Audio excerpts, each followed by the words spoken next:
Good afternoon. Glad to have you with us today. I'm Jimmy Lanley from Bright Ideas Press, and I have with me Tyler Hogan, the president of Bright Ideas Press and the creator of the government game Civitas. And Tyler is going to be talking to us today about using the U.S. elections as a topic for homeschool and how, as Christian parents, we can approach the whole issue of politics and elections with our kids. Tyler, tell us why the elections make for such a great topic for homeschoolers.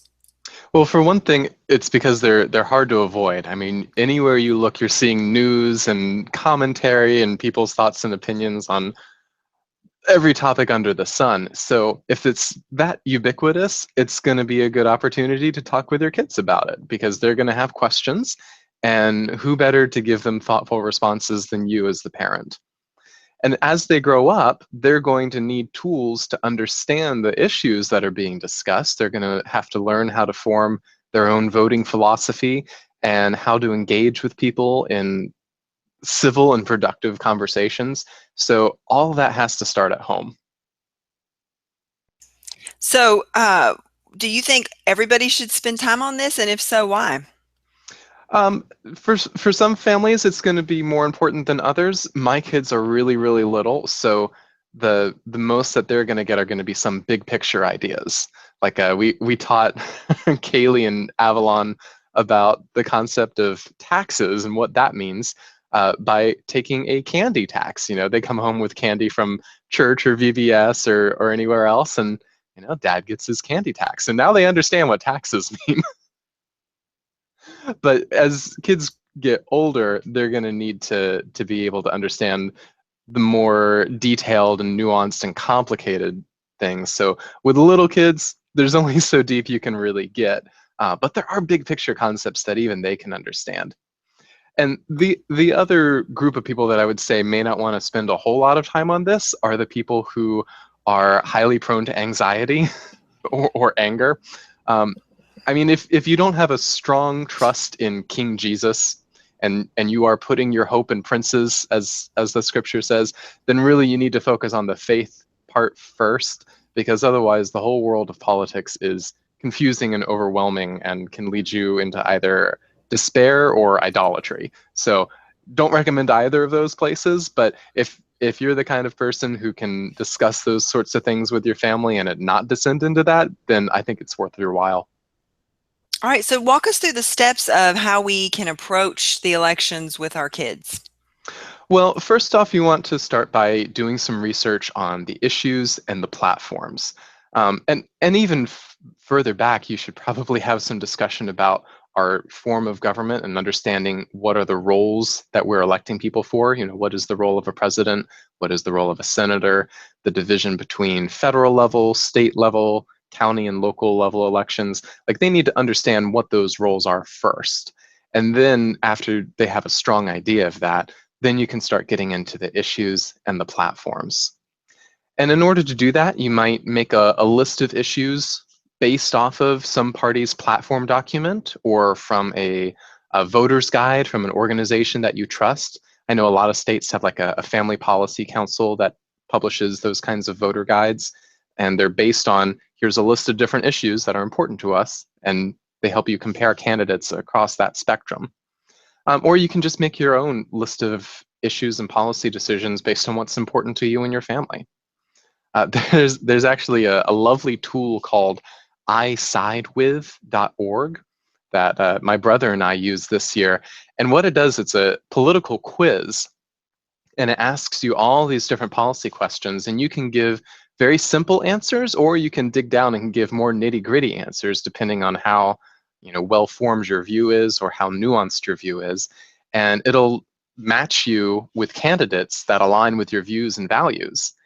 And personally, I found this exceedingly helpful, if for no other reason than that it helped showed me some gaps in my own policy thinking. Like, hey, these are issues that I haven't really given a lot of thought to, that maybe I need to do some more thinking and research on.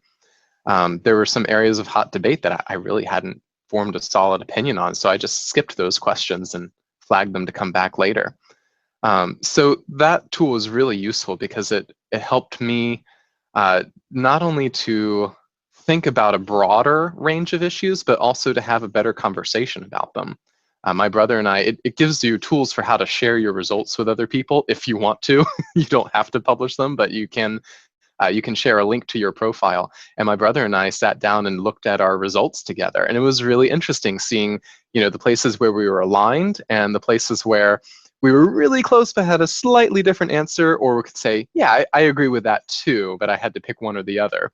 So that was a really great starting place because it's very easy to just see people who aren't in your same party or people who have a different opinion with you on a major issue as the enemy.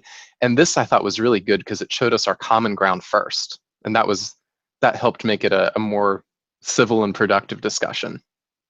So that sounds like a great idea for teenagers, especially. You could just set them loose on that site. Is that what you would recommend? And let them answer the questions, and then I guess you could print out your results and discuss it as a family?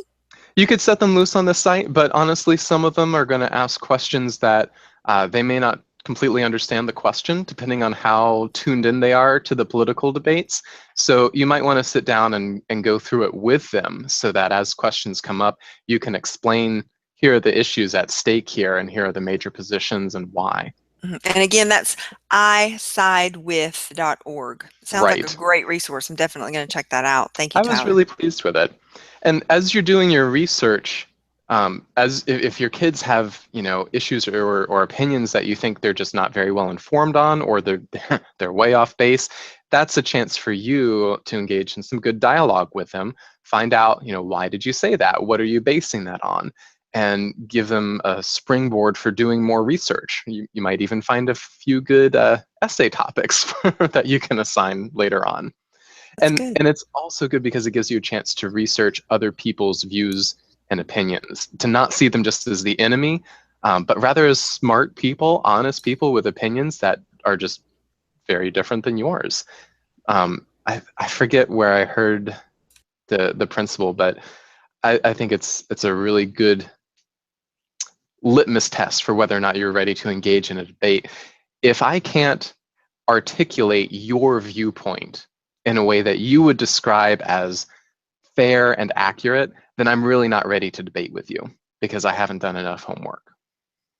Wow, that's a really high bar. It is a really high bar, and I think that's a bar that more people need to take upon themselves because I hate it when people mischaracterize my position on things, and I know other people do too. So I need to take responsibility for understanding someone else's position so well that I don't have to defend it, but I need to be able to articulate it. And only then can I really have a meaningful debate with somebody who holds that position. So it gets you asking lots of questions. It gets you looking at not just the what do you stand for, but the why do you stand for that. So once you have that in place, you've discussed that with your kids, the different issues and the different platforms. What's the next step in studying elections with your kids? The next step would be to look into the candidates, the people who represent those platforms. So you can come up with just a simple chart that is a compare and contrast of the candidates on the ballot and look at those different issues and see where they stand on them. And the easiest way to do that, your local election board is going to be able to tell you who's on the ballots. But you want to go and you want to look at those candidates at their websites. If they've had office before, look at their track records. If you get all of that political junk mail, don't throw it away. Actually sit down and read it and pay careful attention to who is putting it out. What agenda are they trying to get across? And, fact check them. See how things get distorted sometimes. My wife was telling me when she was little, she attended a big rally down at the Supreme Court because her family lived just outside DC. And she told me that after attending the rally and seeing everything firsthand, when they got home, they saw the news coverage about the rally. And just the perspective of the cameraman made it look like a completely different event than what she actually saw happening. So learning how a camera angle or a well-written flyer can distort things, that's a really valuable thing. So you want to actually go to the source, look at the quotes, look at the position papers, the platform papers, and do your research. So asking about the candidate or the party's position, their policy history, and then comparing it with how it lines up with your view. But you can take that even deeper because you can ask questions like, depending on what position they're running for, how much are they realistically going to be able to impact a certain policy? If I'm running for a legislative office, representative or senator, there are certain things that I have very limited power to impact. Anything that involves the executive branch, there's limits, there's checks and balances to what I could do. And likewise, if I'm running for president or governor or mayor, there are offices that are directly under my control, but I then lose the ability to impact legislation as much as if I were the person who was sitting down there writing it. So make sure that you understand the candidate's actual ability to impact a certain policy. So here our election study is again going back into government, understanding how our government works. It's all tied together. It is. Yeah, I mean, politics and government studies really are two distinct fields. Government has to do more with how the system works, and politics has to do more with the particular policies. So I want to be careful not to confuse the two, but election season is really the perfect storm of both. So if you're studying civics, that's not the same as studying politics. And even studying US government is very different than understanding how world government works. But we'll talk about that in a little bit. So, and as you're doing research into candidates, I would also encourage you, just for research purposes, not to write off third-party candidates. Even if they're not on the ballot in your state, it can be really informative to look into them and see, oh, there are people who have a totally different party line, even if it's not well represented. And learning a little bit more about political parties and how the two-party system works, but also the history of those parties. The two parties that are in power now aren't the only parties, and they haven't been around forever. We've had lots of other parties like, the Whigs, the Bull Moose Party, the Federalists, that they're not really around anymore. So how did our parties come to be? How have their platforms what initiated them and how have they changed over time? I mean, there's lots of interesting research questions there. And, remembering that Abraham Lincoln was a third-party candidate that a lot of people think didn't have a shot, it kind of puts a different light on certain political questions today. Well, we know that, this year is a presidential election year and people get Mhm. all wrapped up in that. But I know that you have an opinion about what kind of elections we should be focusing on. Well, I would encourage us not to only think about the presidential elections because there's more seats than that. It's always important to think about the national elections for sure because they make big decisions. But state and local elections happen all the time too, and they don't get nearly the kind of coverage that the national ones do. But oftentimes they are just as important and impact you personally to an even higher degree. So I really encourage people, if you're going to spend the time to research elections, don't discount the state and local elections. And honestly, a lot of times you'll get candidates there who are more interesting and have more nuanced positions and have just really interesting backgrounds that are worth looking into. And it's And certainly more relevant to you because their positions are going to be things relevant to your area. exactly. And also, those kinds of campaigns tend to be very open to volunteers. So if you find a candidate locally that you're interested in learning more about, that's a great place to get your family plugged in and see, hey, how can I get my kids some real hands-on experience? Well, volunteer for a campaign and they'll learn lots. That's a great idea for getting involved. As homeschoolers, we have the flexibility in our time to do something like that. I love that idea. Hmm. Yeah, I've heard stories from people who got involved in political campaigns with kids of varying ages, and it was a really worthwhile experience for them, and they just learned so much through the process. So So it's tell us certainly not about, for everybody, but sure. it's worthwhile. Tell us about Civitas, Tyler, your game that you created. Okay, so one of the big differences that we mentioned earlier between studying government and studying politics is that politics has more to do with the policies and the questions of the day, whereas government has more to do with the systems and the structure behind it. Civitas is an exploration of world government forms. So we published it this year, and it takes 8 different forms of government that you can find in different places around the world. And in a pretty easy to understand game, we recommend ages 10 and up. It'll teach you a lot of neat things about how different governments work, what their systems and processes are like, and what it's a little bit about what it's like to live in different kinds of government. So, for instance, if you have a tax card played, this is a law that someone might propose. Here's a new tax. If you are currently in a democracy, everybody votes on whether or not that tax gets passed. If you're in a monarchy, then whoever is the royal highness at that point gets to decide whether or not the tax happens. If you're in a communism, everybody has a tax. So it's not just one player who gets it, everybody gets it across the board. Or if you're in an anarchy, well, you can propose whatever you want, but it's not going to happen because there's no functional government at the moment. So depending on what form of government is in play, every different law gets resolved a little bit differently. Well, I wanted Another to say that I'm monitoring social media for Bright Ideas Press, and I'm seeing all kinds of rave reviews and feedback about Civitas, especially on Instagram. Families are posting pictures of them having family game night and playing this game and having a ball and learning at the same time. So it's a real hit with homeschool families. We've had a lot of fun with it. If your family can play Uno, then your family can play Civitas. Like I said, it's for ages 10 and up, and we designed it to help initiate conversations. You'll have a lot of different kinds of event cards that prompt questions. If your kid has never heard the term Banana Republic before, and the Banana Republic card gets played, they're going to ask, well, what is a Banana Republic? And that's an opportunity for you to share, here's what that means, or what's a coup d'etat, or how is a democracy different than a republic?